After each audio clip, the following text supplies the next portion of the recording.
How many times have you thought to yourself, oh my goodness, what is that? I'm trying to remember, I'm trying to recall. And a lot of us will say, oh, I have a terrible memory. I'm not good with it.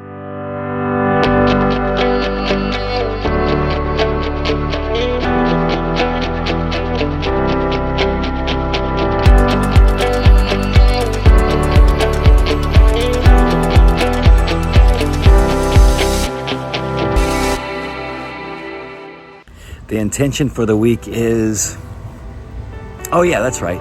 I have a photographic memory. How many times have you thought to yourself, oh my goodness, what is that? I'm trying to remember, I'm trying to recall.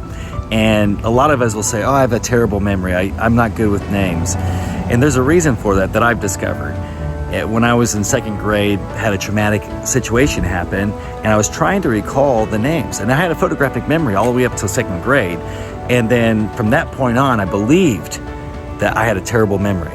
And every time I was in a situation where I was going to try to recall something, what would happen is this little trigger, when you go back into your mind to find it, the trigger will cause panic and fear, and then it just shuts it off, and you can't remember, you can't recall. And then you don't know what to do, so you think you have a bad memory.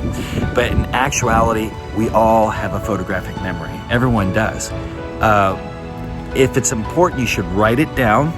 And if you can't write it down, don't sweat it. Who cares? If your idea is so important to you, it will show up in your timeline. Your higher self is going to say, oh no, here, it's coming back. And how many times have you lost something and all of a sudden it shows up at the right time in the timeline? And here's another something to think about too is if you have a friend and you say bad things about that friend all the time, you think that friend's going to do anything for you? No. None at all, right? So why say nasty things about your memory? So that's some way to think about it. But remember, use the intention over this next month that I have a photographic memory. My memory works great. And you're going to start seeing your memory starting to work. If you go back to that time that something traumatic happened or whatever, and then you fix that there in the past, when you come back here, your memory will start working so much better. So use that intention. I'll talk to you next week.